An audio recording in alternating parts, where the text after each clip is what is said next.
All right, well, here we are live again. I'm right here. I'm live, as I'll ever be.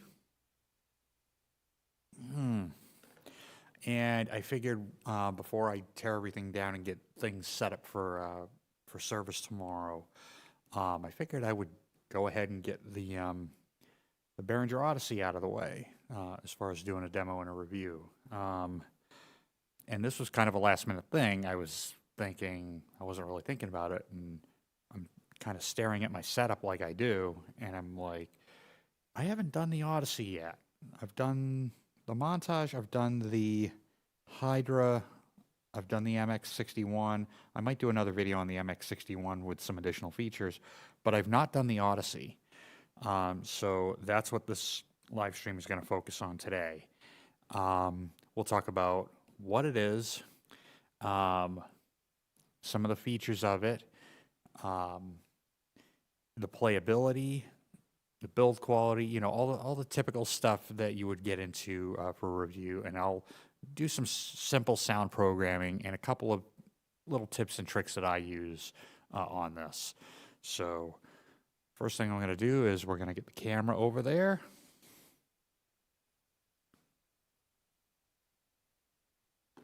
Ooh, fancy. And there she is.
All right, so this is the Behringer Odyssey, and for those that don't know what this is a recreation of a synthesizer that came out in the 70s called the Arp Odyssey. It was made by Arp, a company founded by Alan R. Perlman. Their first product was I believe the 2500 modular synth, and then the 2600, which I've also got, which is kind of a big brother to this. And I might do a video on that at some point when I get a little more confident with it. But this is probably one of the more popular synthesizers of the 70s. This obviously isn't a real Odyssey because I cannot afford one. There were 3 different versions of the Odyssey, and they all had different filters. They also had different ways to control the pitch and to do some other stuff. This is modeled after, I believe, the Mark III Odyssey, which has what they call the proportional pitch controls. And I'll talk about what those are in a minute. On the Mark I and the Mark II, I believe it was a knob over here that controlled the pitch bend. But on the Mark III, they added these pressure-sensitive buttons over here. But anyway, so the Odyssey is a 2 oscillator duophonic synthesizer, and I'll talk about what that is in a minute, but I'll keep going. You then get a low-pass filter. You've got, I've got an LFO here. Can't remember if the original one had an LFO. I think it did. Because I know Behringer has done some stuff to this one to kind of up it from the original Odyssey. And then you've got 2 different envelopes. You have an AR envelope and an ADSR envelope. So you have a simple attack release envelope, and then you have a attack decay sustain and release envelope over here. Now, the Odyssey has been recreated quite a few times in software. GeForce, a company called GeForce, I believe theirs is called the Oddity. Cherry Audio, I believe, has one, and then Korg just released one in software form, and I believe that was as of Korg Collection either 3 or 4. I can't remember. I think it was 3. Hey, Cresshead, long time no see. I'm glad you enjoyed the. I'm glad you enjoyed Arrival, but anyway, I digress. And then Korg has also done, with authorization from, I think a couple of the people at the original ARP company, Korg have done recreations of the Odyssey. They started out with one that was 86% of the scale, which had mini keys on it. And then they've done a couple of full-size one. One of them was a kit. And then Behringer has one. And so we'll be taking a look at the Behringer version here. So what has Behringer added to this? The biggest thing, and Korg have done this too on theirs, is we have 3 different filters, and they're from the 3 different revisions of the Odyssey. So each revision of the original ARP Odyssey had a different filter to it. Let me see. We have 2 different 4-pole filters, and we have a 2-pole filter, and we'll go through each one of those, what they sound like. They've added that. They've added CV controls in the back for pitch, for gate, and for trigger. They've also added a step sequencer. And this is also featured in the MS-1, originally called the MS-101. Yeah, I agree, Cress. That's why I went for the Behringer, because it's about less than half the money of the Korg, and I can't. I said this on one of my previous videos. I don't like mini keys or even slim keys because of me being a player. I have to have full-size keys. That's just how it is. Other than playing around with, like, say, one of the Yamaha Portasounds, like I've got a Portasound PSS 270. Yes, that has mini keys, but I don't take it seriously. It's just something to have fun with. But yeah, I'm not a fan of the slim keys on the Korg. I had an MS-20 Mini that I ended up selling, I think a couple of years ago. I couldn't get along with that one because of the keys, because of the slim keys. I'm just not a fan of them. But anyway, we have a full-size Odyssey. What was I saying? The step sequencer. They've added CV gates. They've also added a built-in effects section powered by Clark Technic, who are owned by Music Tribe, who also own the Behringer brand.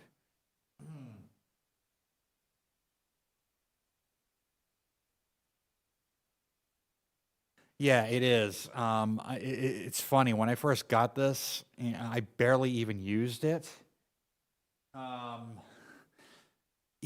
I find it, and I'll talk about it in a little bit, but I've had to go to the manual to find out even how to do just simple stuff. And even the manual was, I don't know, on the level of, I'll put it to you this, on a scale of Hydrasynth owner's manual to any Roland owner's manual, I find the Behringer one to be close to the Roland manual, as far as, how easy is it to figure out that sequencer. There's a lot of multi-button pressing that you have to do, which I'm not a big fan of.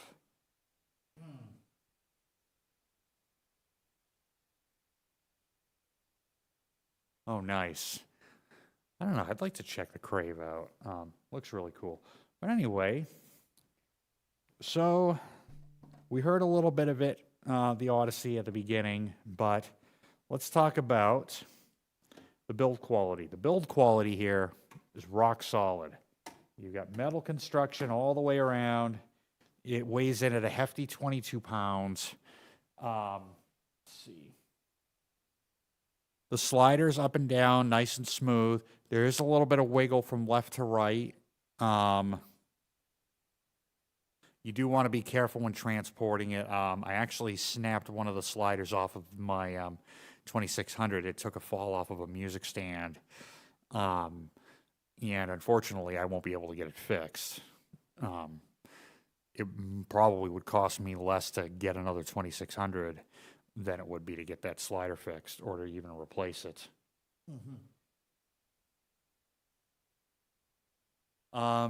So we do have LEDs on the sliders, so they've added that. There were two different versions of the Behringer Odyssey. The initial run of it had all the sliders in white. Here, they've color-coded them, which is nice, and it kind of follows the color scheme of the original Arp Odyssey. At least that's what my imagining is. And with the lights on the sliders, you can kind of see them here. They are dimmable. So that's all the way up, that's all the way back. All the way up, they're pretty bright. So on a darker stage, things get kind of tricky to see. So I usually like to roll them back a little bit. Just to the point where I can see, you know, okay, there's Oscillator 2, there's Oscillator 1, you know, how things kind of line up with that. But I think for starters, what I'm going to do is we're going to go ahead and initialize it.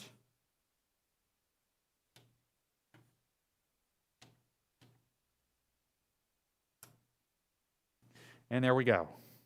Now, for those that aren't familiar with the Arp Odyssey and you're looking and you first get this or even the Korg one and you power it up and you go to play it and there's no sound, remember that there is no master volume on the Odyssey. There is a slider over here that is for your voltage controlled amplifier and VCA. That is your volume from the keyboard.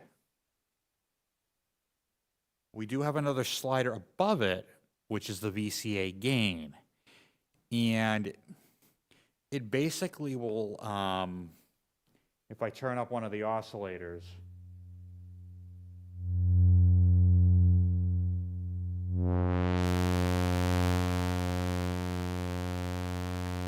that's the VCA before it even hits any of the envelopes, because we have to trigger the envelopes. So if you were doing some drone stuff, this would be kind of useful. I've actually used it a couple of times in the past on some things where I've kind of turned this up a little bit to get the drone and to have it tuned. But the first thing you're going to have to do is tune this. And I'll show you the way I'm going to do that.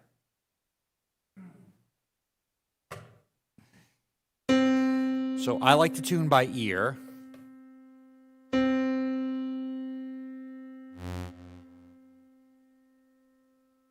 Also going to shut the effects off. All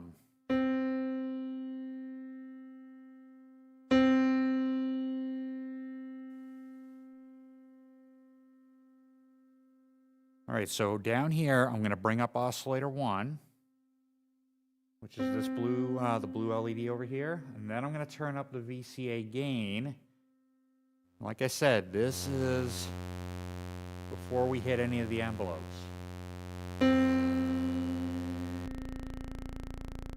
And I want this second C to be tuned to middle C. That's where I like it. So I'm going to tune it to the montage. To do that, we're going to use the coarse slider first. So each oscillator has a coarse tune and a fine tune.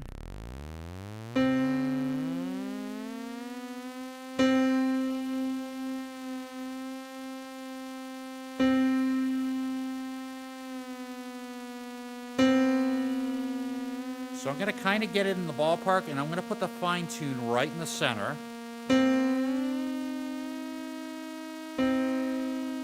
Now I'm going to move the chorus tune.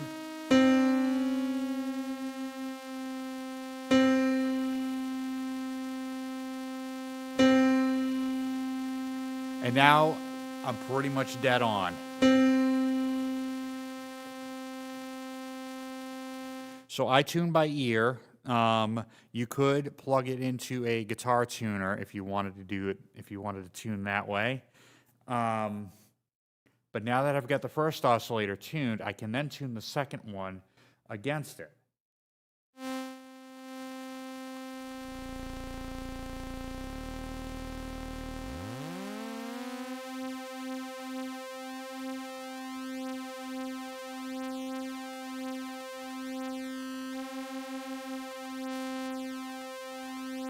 And you can do different things with the second oscillator. You could say tune it up a fifth.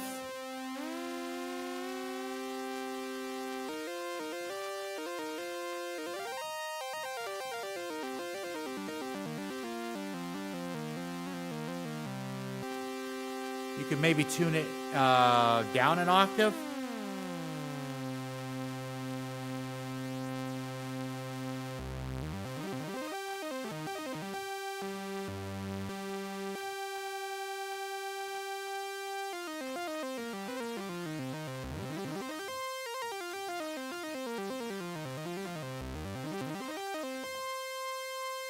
But for now, I'm going to tune it in unison with oscillator 1.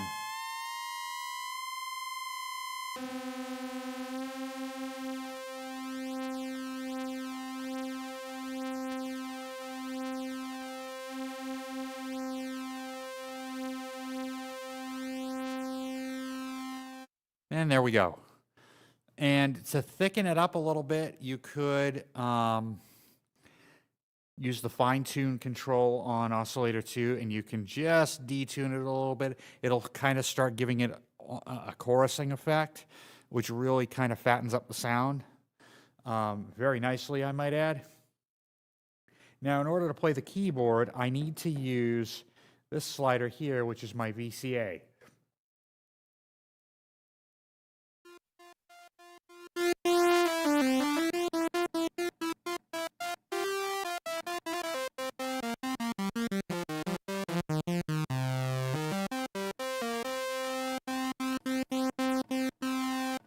So now I've got an envelope, one of these envelopes triggering that VCA, but which one? Well, there's a switch over here, and I can use either the attack release or the attack decay sustain release, or ADSR.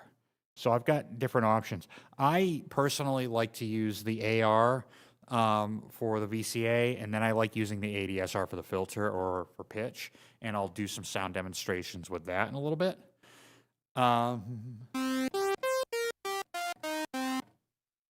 So that's what the sawtooth wave sounds like. Now, if you go to my oscillators over here, I have two different options. I have a sawtooth, and I have a pulse wave.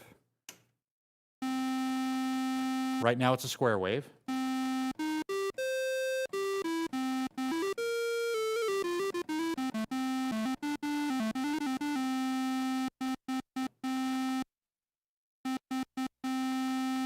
And if I want, I can change the pulse width and get some different sounds out of it with this slider right here.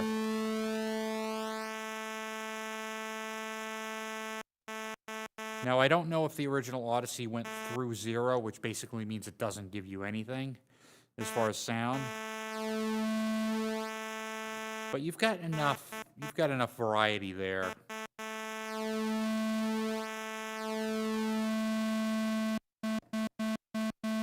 And I also have the option to modulate that pulse width with either an LFO or the ADSR envelope right over here. So for now, we'll use the LFO, which is up here.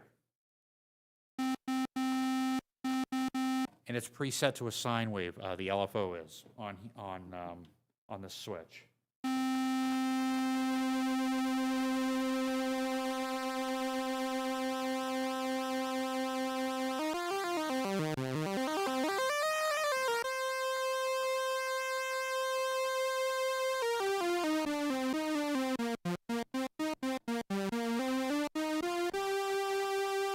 almost string-like.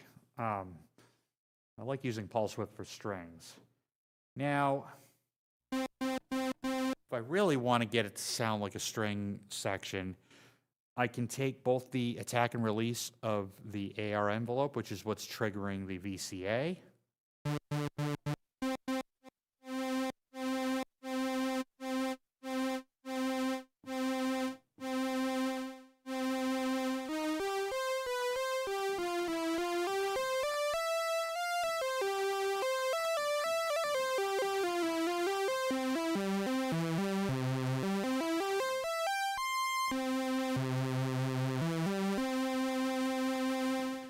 That kind of gives me a string sound. Very cool. Okay, we'll reset that back. Now let's bring in Oscillator 2.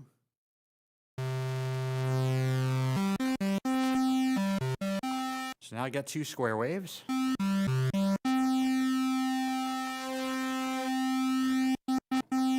And just like Oscillator 1, Oscillator 2 has pulse width, and you can modulate that just like you can with Oscillator 1.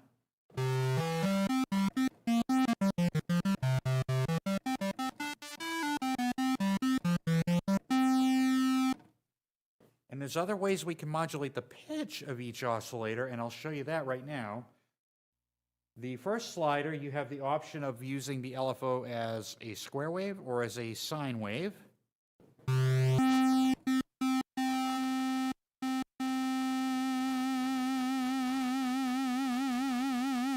So there's the sine wave. And there's the square wave.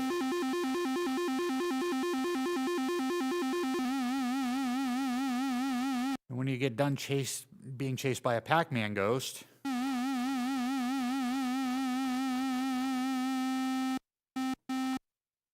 we can also control it with either the ADSR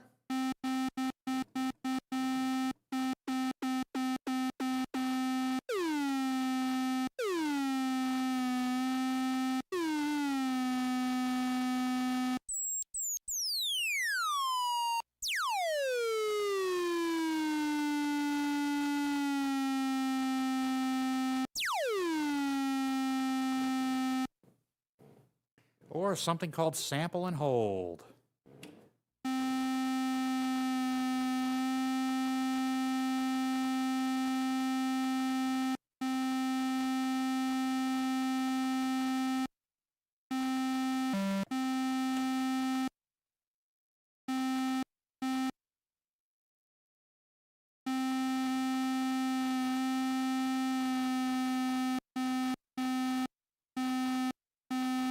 It's one of the things I don't quite use a lot on the Odyssey is the sample and hold.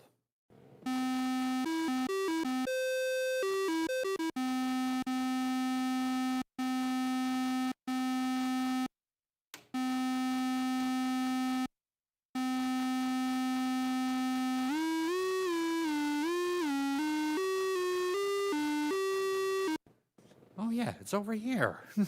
Again, that shows you how much I use the sample and hold. It's dead center of the synth.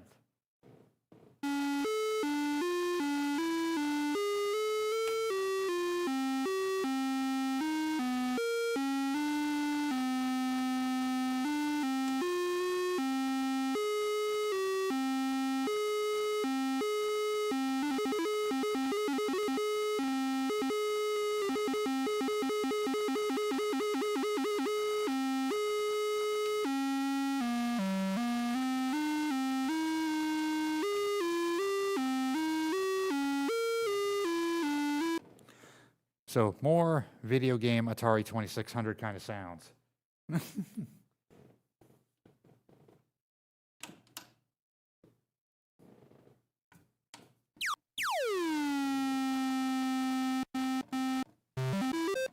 And now we're back to normal.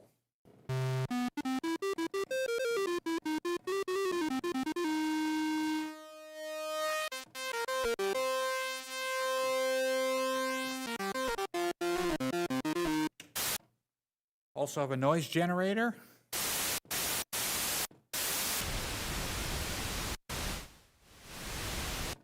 we have either white noise or pink. That's the pink noise. That's the white noise. And I'll show you some sound examples that you can do with that. Also have a ring mod.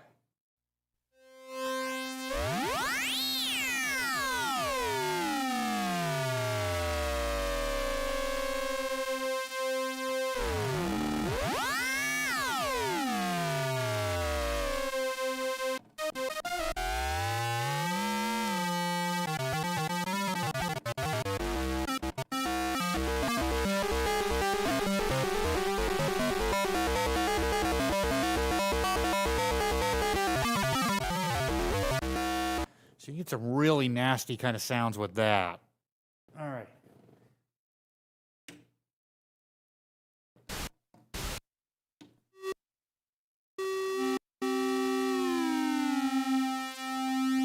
Now that we got that back in tune, let's check the filter out. So for this, I'm going to use the sawtooth wave. So the filter is over here. And like I said, we have 3 different kinds of low-pass filters. We have a 2-pole, and we have 2 different 4-poles. And I will go through each one. I'm going to sweep the filter, the cutoff.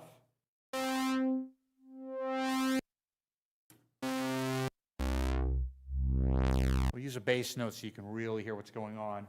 I'm going to sweep it with minimum resonance, about 50%, and then about 90%, so you can hear what's going on.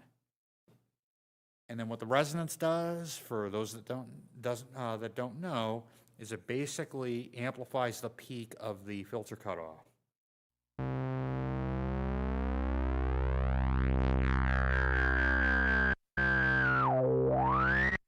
To the point where it can self-oscillate.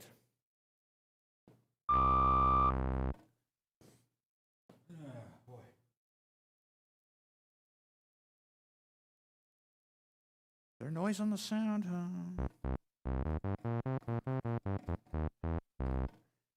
Let me check something here.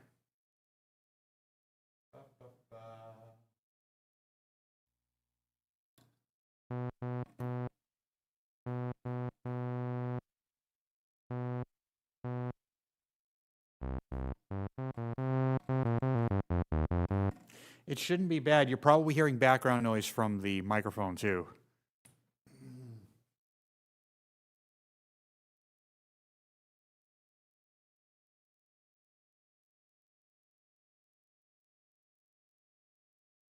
Yeah, you're probably hearing background noise from the microphone, but you should be hearing exactly what I'm hearing through my rig. So what I'm using is an XR18, but what you're hearing is a monitor send, and I've got it looped into inputs 1 and 2, which is being fed into StreamYard. So you're not hearing the main mix, you're hearing a monitor send, and it allows me, when I'm in conversations with other people on StreamYard, it allows me to monitor myself and StreamYard without getting any echoing or anything like that.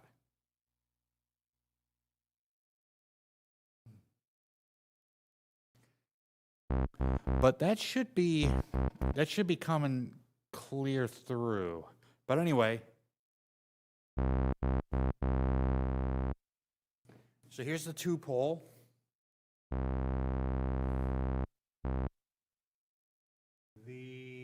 Oh gosh, I can't even read that. This is the 4023 filter. I'm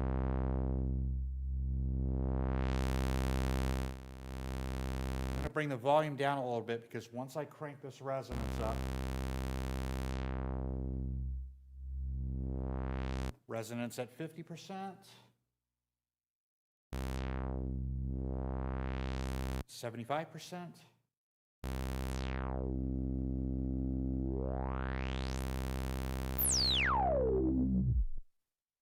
That I'll bring down.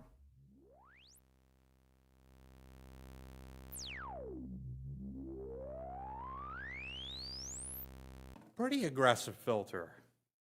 Here's the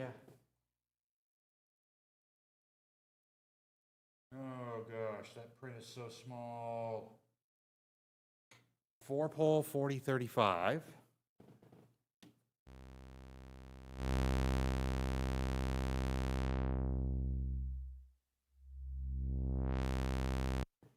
Okay, resonance at 50%.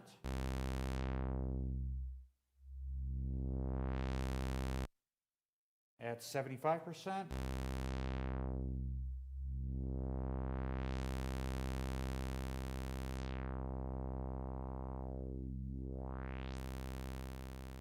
keep going here.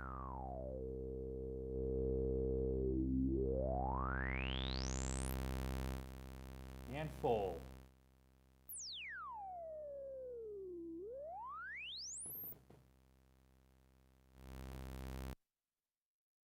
Probably also hearing the floor creaking underneath me too. And now the 4075.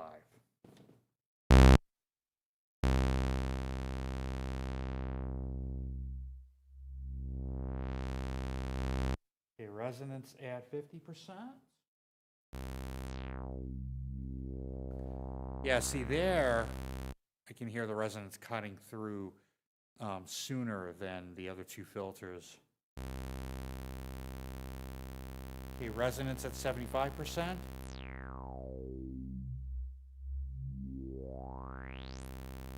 Go a little more.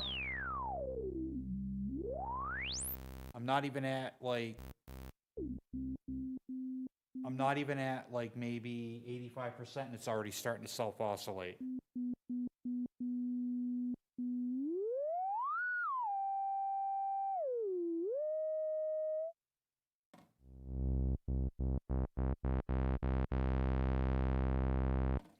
All right, so what can we do with the filter? Well, we can modulate it with the LFO.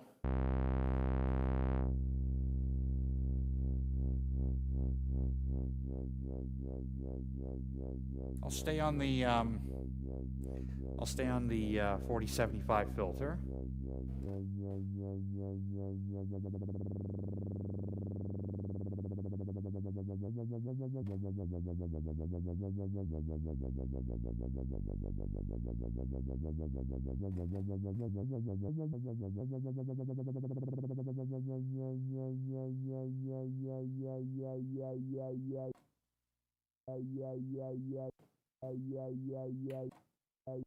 Okay, we can sample and hold it.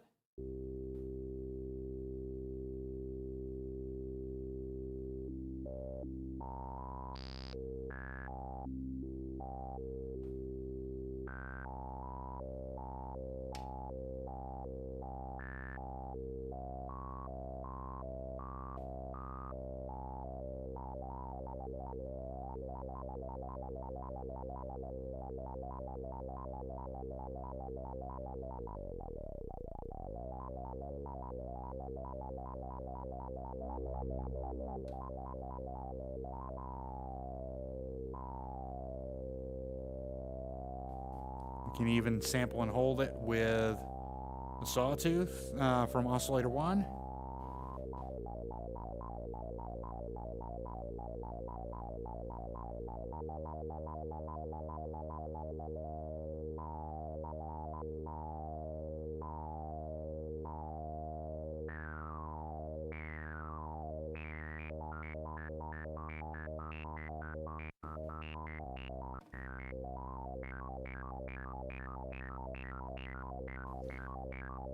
It's a different way of using sample and hold other than the, what do you call it? The noise generator.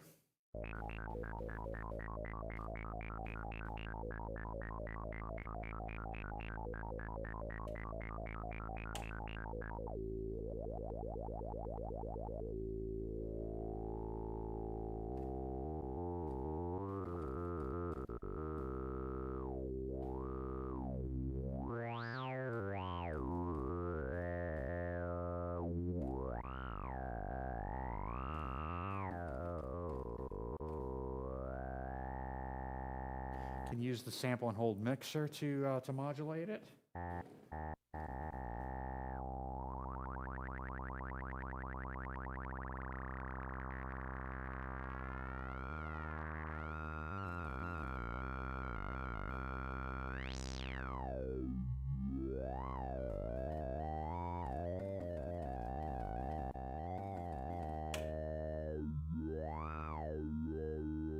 Almost get a talking filter going.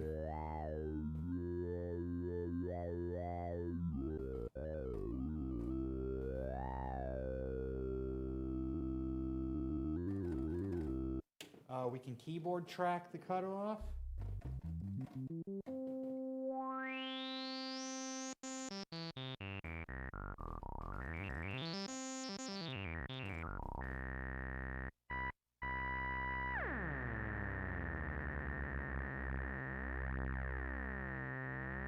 Yeah, let's get that back in tune. We can use either of the envelopes. We can use the ADSR or the AR. For now, we'll just stick with the ADSR.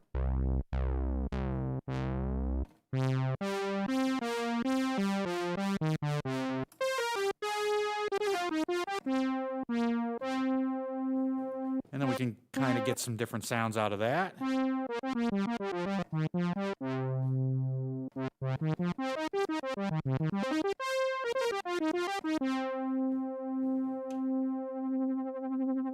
Like I said, we can also use like the LFO, the sample and hold, all that stuff.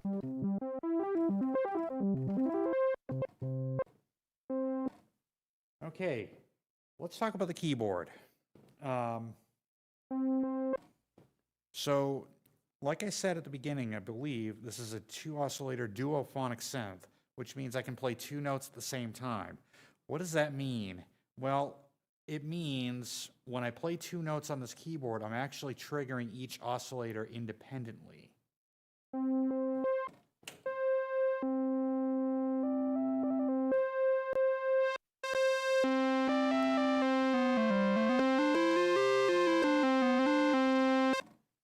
And I've switched the waveforms.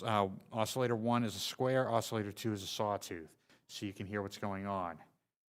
The oscillator 1 gets low note priority, oscillator 2 gets high note priority.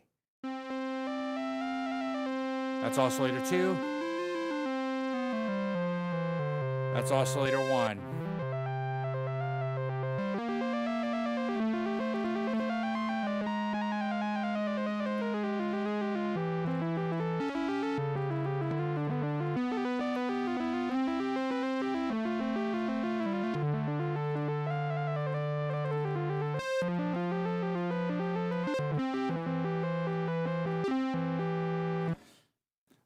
Now, it's set up this way by default, but there is a way, at least on this, the Behringer Odyssey, where I can set it up as a low note priority monosynth.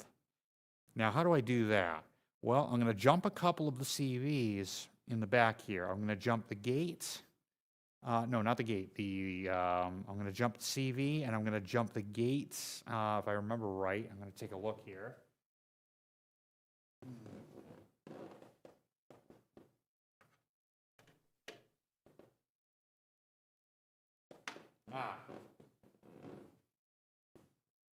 So CV out into CV in, and then gate out into trig in.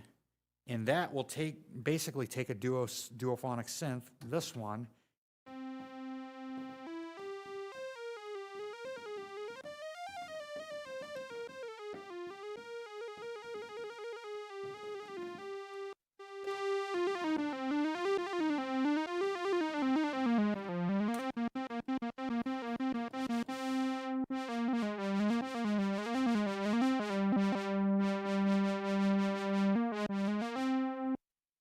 and if I don't want to use the, so that's just the CV. So I've basically taken a duophonic synth and turned it into a monosynth.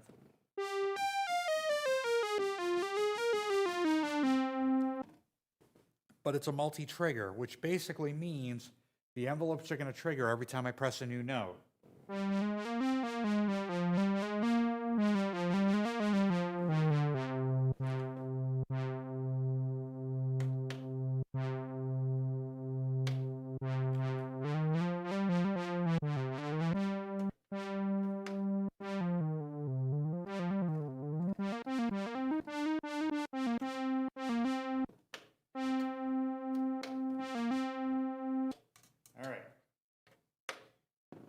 if I jump trig out to trig in, I get a single trigger mono synth.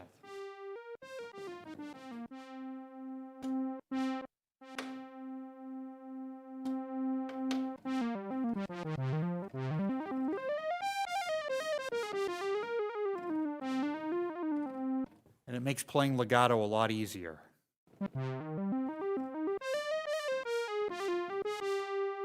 Okay, now talking about the keyboard, how does it play? What's the action like? Well, I talked about this on one of my previous videos. The natural keys are like feather light. They're very light. I'm barely even touching these, you know, versus my versus the one below it, my VR760.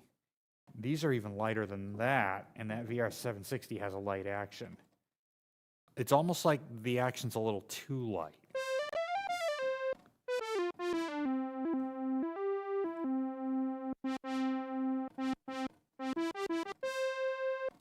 And I find the key travel to be a little bit far, at least compared to like my the montage. Now, conversely, the sharps and flats feel really, really stiff to the touch. They feel like they're a lot heavier than the natural keys, than the white keys.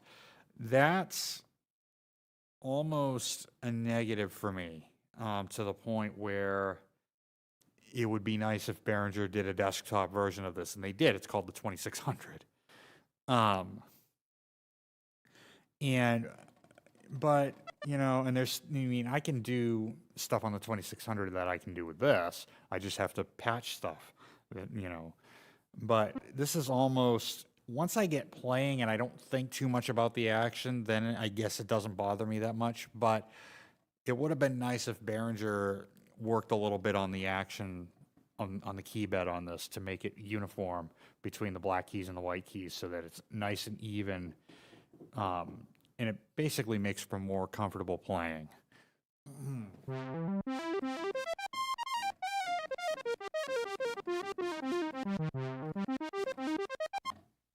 All right, moving on. Why don't we talk about the effects? So we have a built-in effects engine powered by Clark Technic.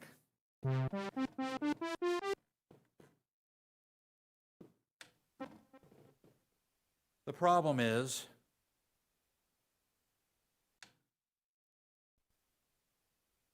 I don't know if you can hear that. They're a bit on the noisy side.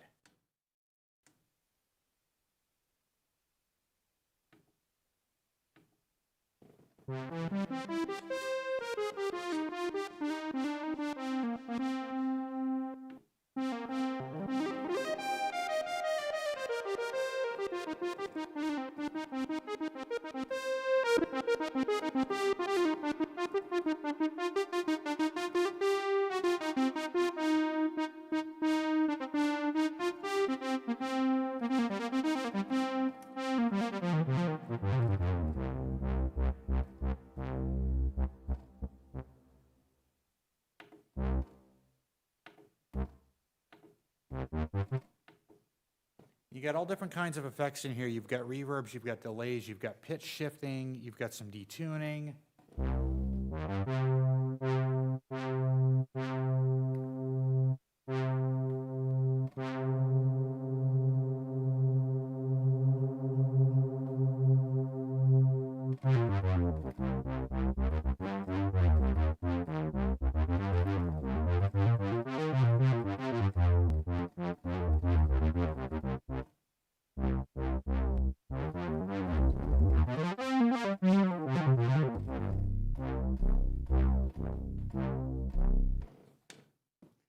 So there's a little bit of variety, but I almost never use those. I use the ones, you know, when I'm playing live with this, I use the ones on the XR18, and I just put just the tiniest splash of reverb on it to open it up a little bit. Now let's get to the step sequencer. So you have a 32-step sequencer in 4 pages of 8. The thing with this sequencer I find is I have to repeatedly look at the hieroglyphs that is the Behringer owner's manual for this. And like I said before, on a scale of Hydrasynth manual to Roland owner's manual, this is probably, say, the Hydrasynth owner's manual being 10 and the Roland manual being 1, as far as easiest to understand. I'm going to give the manual here about a 2, and I'm being very generous. But before we get to the sequencer, we can talk about the arpeggiator. So there's a built-in arpeggiator with 8 different patterns.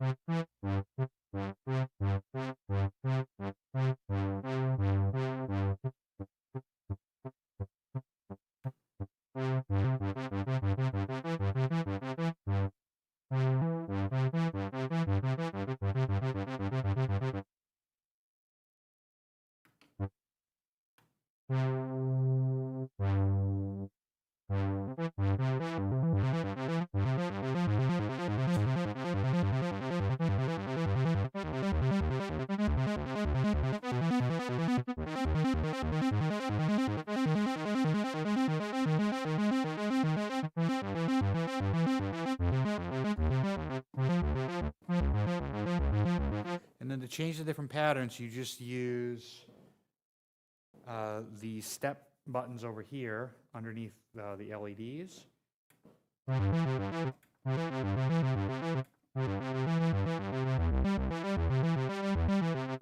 And you've got 8 different patterns to choose from, and they're all listed in the owner's manual.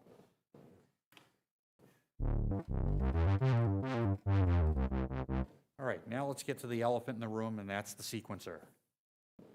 Let's see, after a quick little glance of the eye chart over here, that is the Behringer manual over on my monitor, earlier before I did the stream, let's see if I can program something in without messing anything up, and I'll talk my way through, what I'm doing here. So we have 8 function buttons over here to the left, and we have your 8 step buttons over here to the right. This is what's cryptic about this. Not all of the functions are labeled over here. You have a bunch of hidden things, like how to save a sequence.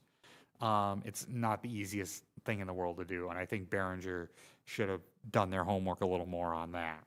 But creating a sequence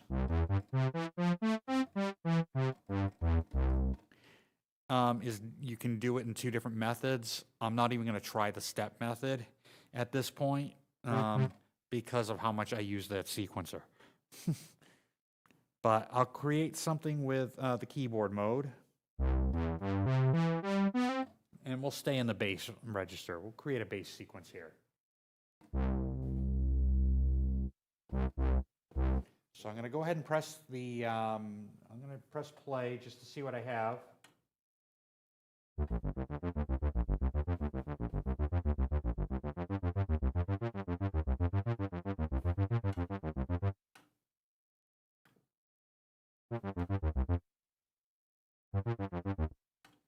And the thing with these buttons is they're not the easiest.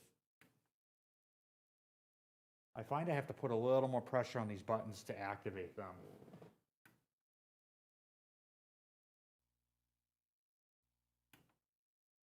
Especially that play button here. All right, so to reset this, I believe I have to hold Shift. I'm going to have to look at the manual here. I hate this. Shift, reset, and pattern.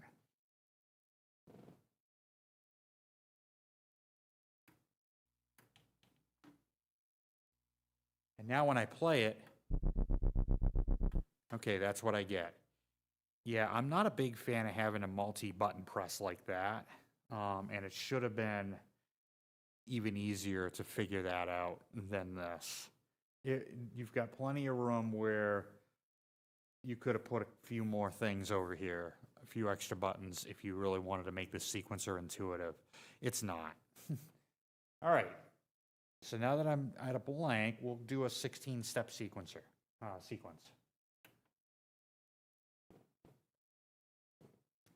So now step 1 is flashing. It's hard to see under these lights. Maybe I can fix that. Let me fix that.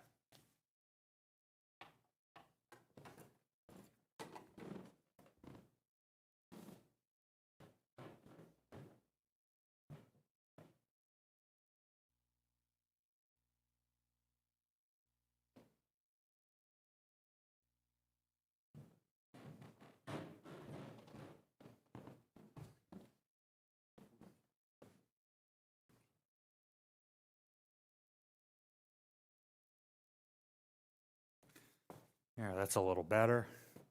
Not by a lot, but it's better. So step 1 is blinking. That means it's ready for me to enter in the first step. So I'm going to do that. Okay, I've entered the first step, but why is step number 1 still blinking? That I don't know, but I know I've entered in the first step. Because I had to watch a YouTube video to figure this out too. See, it should have gone to step 2 right now, but it didn't. Now we'll enter second note. So now step 2 is blinking. It should be blinking on step 3.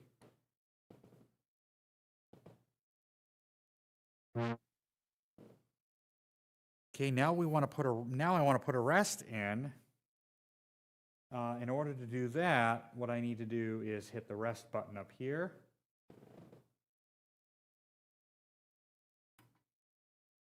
Okay, and now number 4 is blinking, so I know that that worked.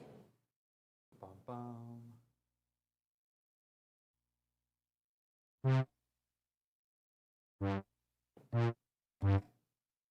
All right.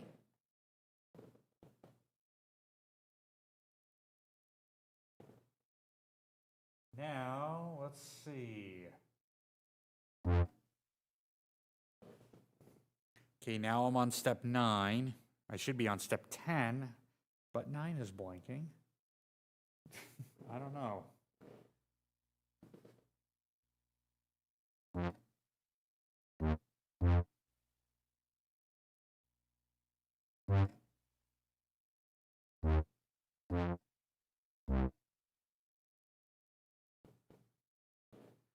Okay, now let's see what I've got. I'm going to come out of record button mode. Play.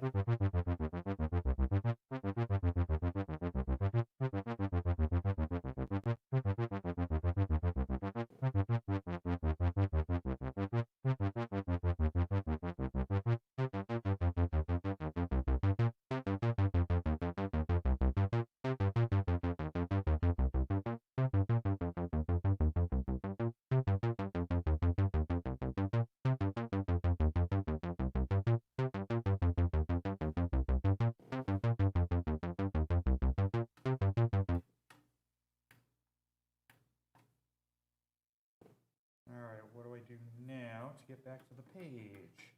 All right. Now on step 8, what if I want to add a ratchet? Well, I got to go Shift 8.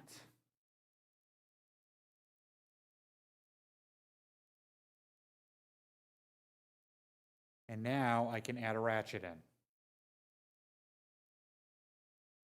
So I added 4. Let's see if this works.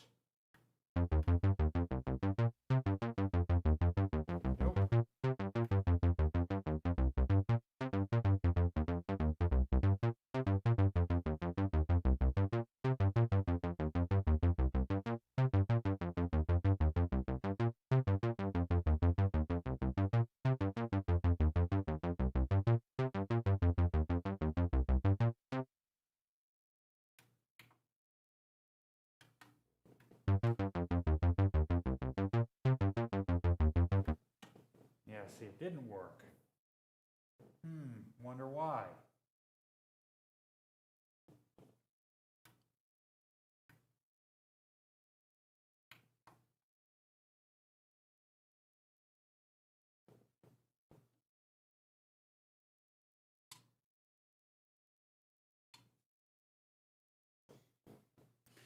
Yeah, see, this is cryptic. I'm not a big fan of this.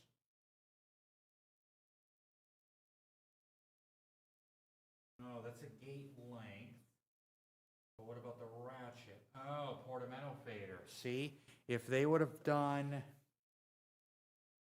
looks like anything with shift is in red. If they would have put a red box underneath the portamento slider and said, oh, that's your ratchet. Okay.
All right, so there's a couple things with the tempo gate length and also with the swing. If I'm in sequence mode, that becomes my tempo. If I'm editing a step, it becomes my gate length.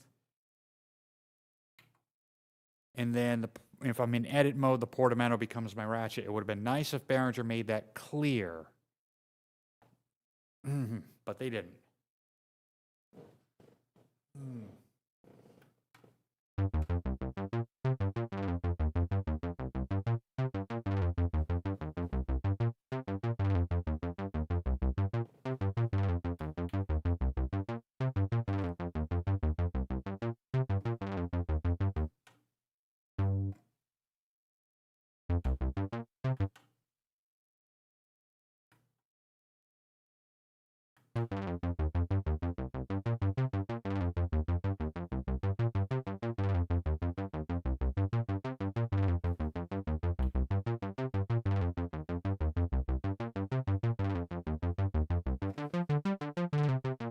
And then when I'm out of edit mode, I can transpose the sequence.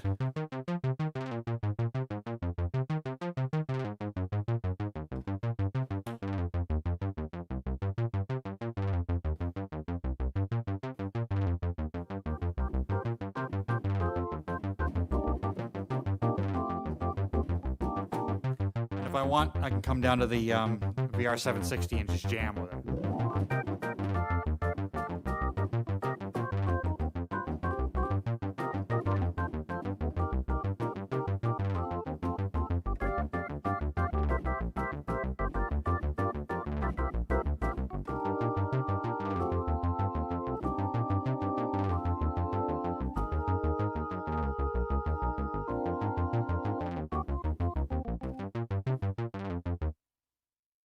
So stuff like that. Yeah, we need to, yeah, I'm not even going to bother trying to save a pattern because it's quite a bit. Let's see here. I'm looking over here. You know what would be cool is to have a way to chain patterns together into like a song. That would kind of be nice. That way I'm not having to, that way you don't change patterns on the fly, but in any way. Let's talk about, let me see, what else can I talk about here?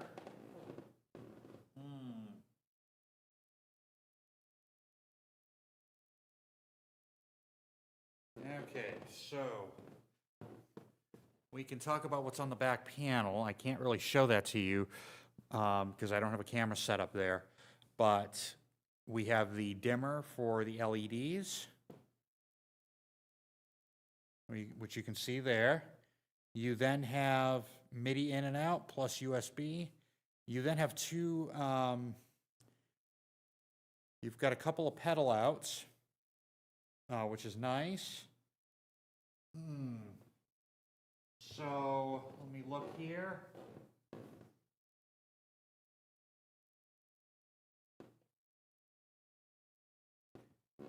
One is for an expression pedal, the other is for a foot switch to control the portamento.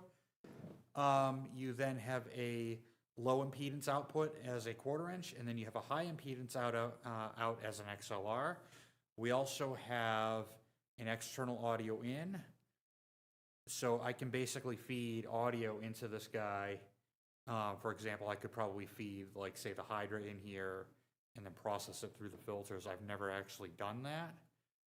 And then you have a headphone out, and then you have your 3 pairs of CV in and out as a car alarm goes off.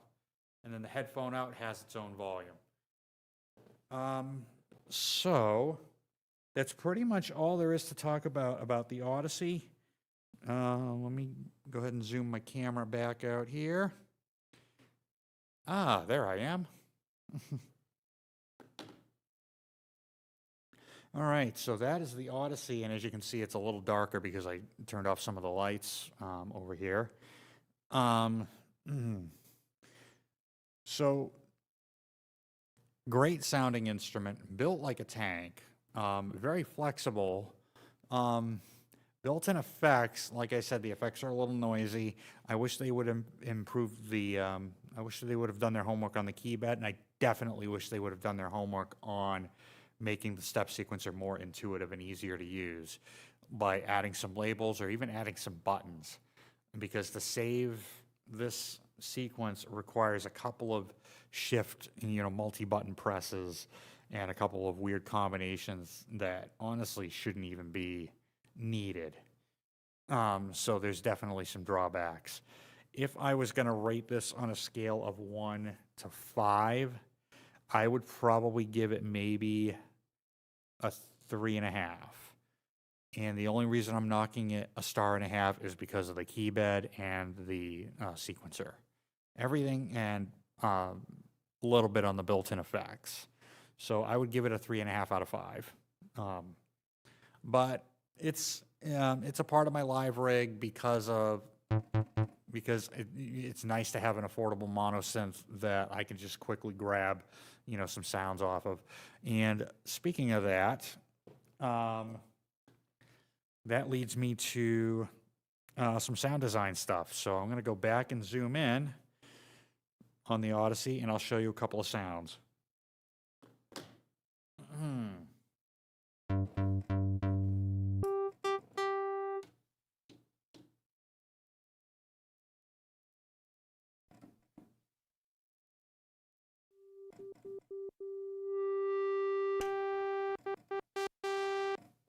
So we'll start with a couple of brass sounds. So right now I've just got the synthesizer initialized, ready to go. So the first kind of brass sound, we're going to rely on the ADSR to control the filter. So for that, it's pretty simple. This is a very simple sound to make. You're just going to drop the filter cutoff.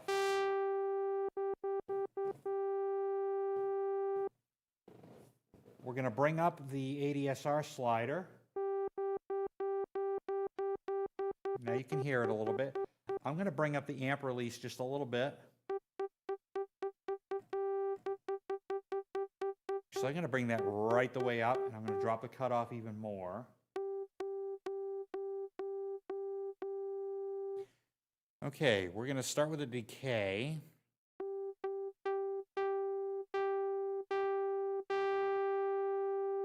And then we're going to take the attack.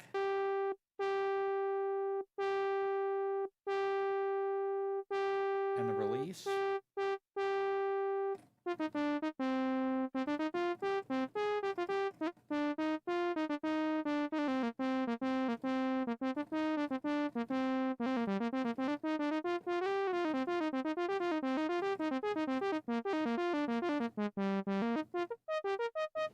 also didn't mention we have some repeat sliders down here where you can do some crazy things with those. Can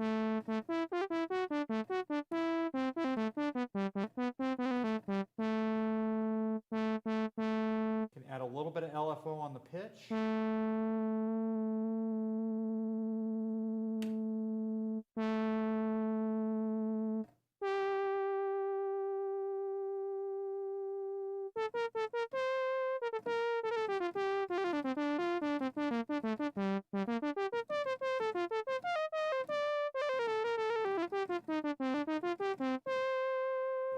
And there's a basic brass sound. If I want to thicken it up, I can throw in the second oscillator.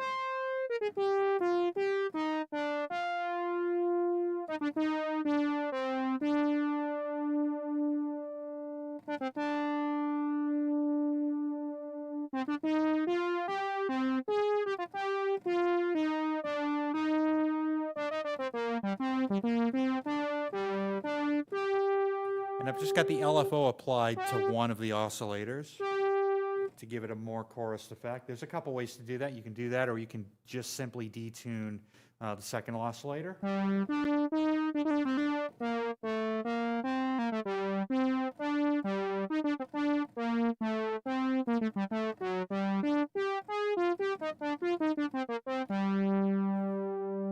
right, so there's a basic brass sound.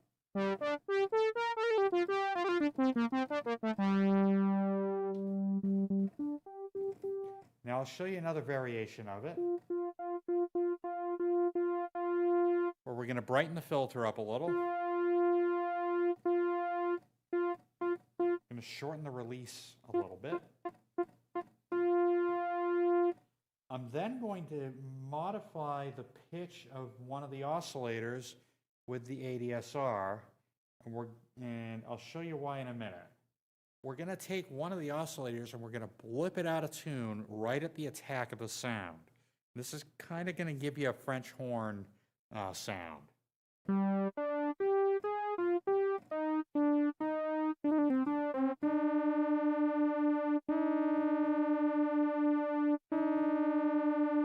So now on the ADSR, I'm going to have the attack, the sustain, and the release all the way down, and I'm going to drop the decay all the way down as well, because now we can just add that to taste. And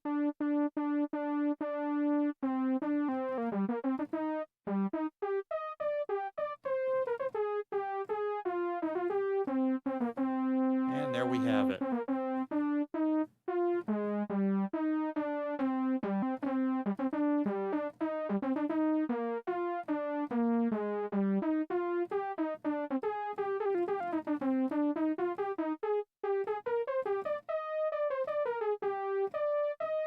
And there we've got a French horn section.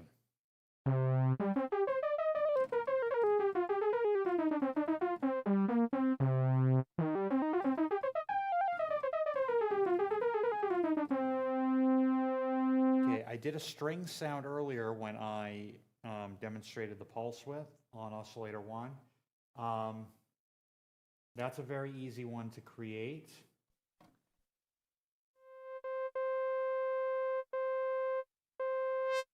So we're going to open the sound right up. We're going to set Oscillator 1 to the pulse wave.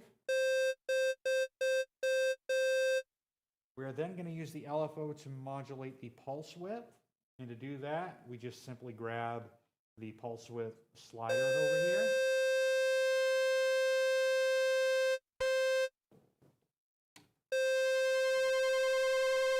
The thing you want to make sure is you want to make sure the selector is on LFO instead of ADSR.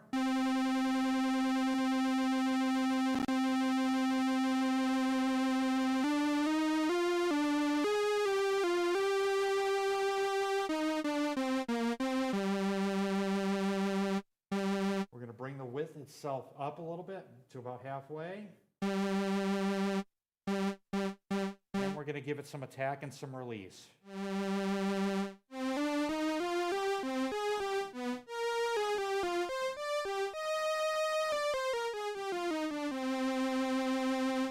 You've got a basic string section. All right, let's do some more creative things with this. I'm going to go down to the bass part of this. Now, I forgot to mention that there's an octave shift over here, and it shifts up and down 2 octaves.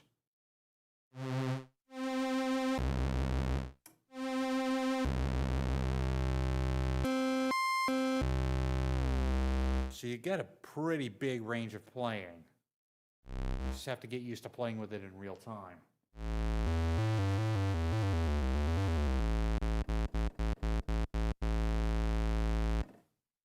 Now, let's say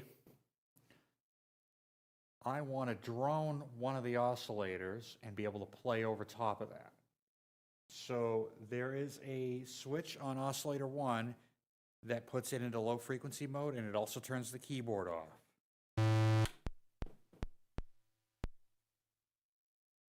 That's how low we're going.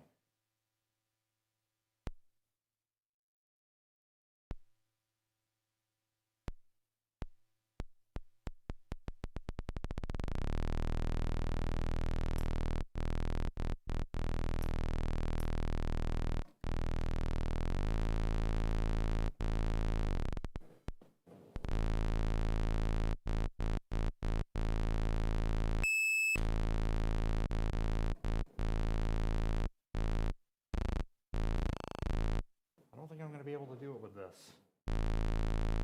I'll be able to demonstrate it probably on the 2600 versus this, because I can get a higher oscillator out of that, but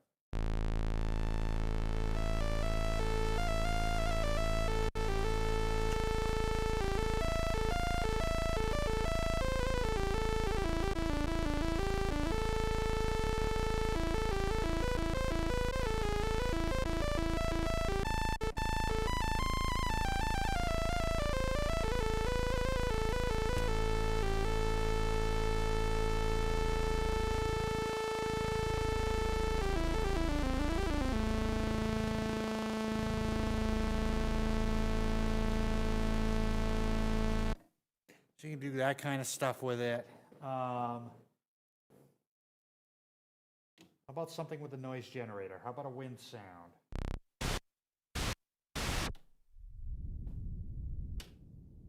going to use the white noise. Going to add some resistance.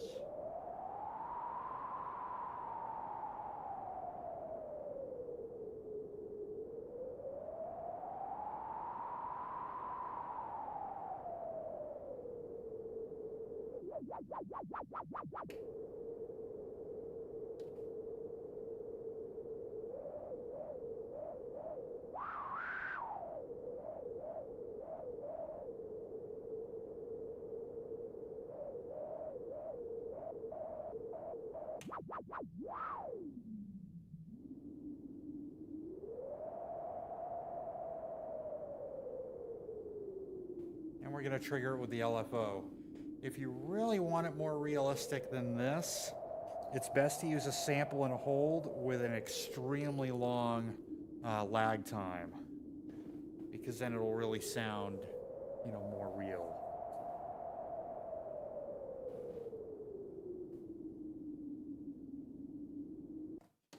Okay.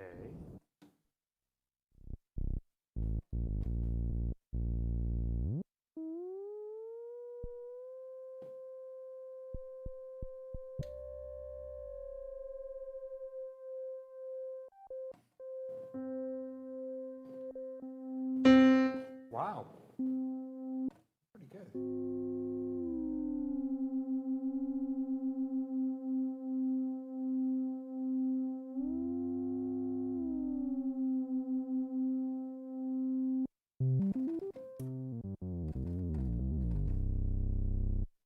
How about a quick bass sound, and then that'll be kind of the last little things.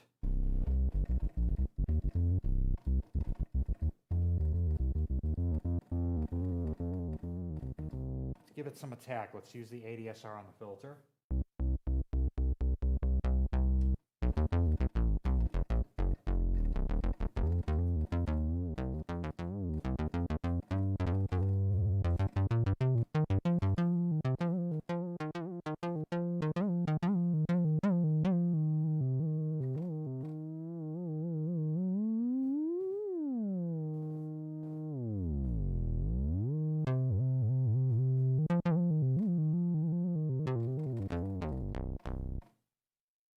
And that's the other thing I forgot to talk about are these proportional pitch controls. You have a pitch down, a pitch up, and a vibrato, and the vibrato rate is done with the LFO.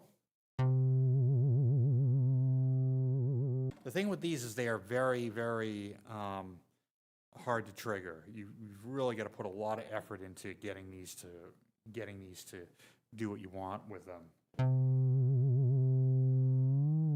I just wish they were maybe a little bit more sensitive and easier to engage. All right, so that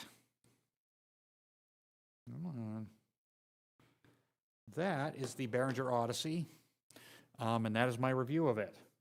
Like I said, there are some things that there are some things that I really like about it, and there are a lot of things that I really feel like Behringer needs to improve on, and I've talked about those already.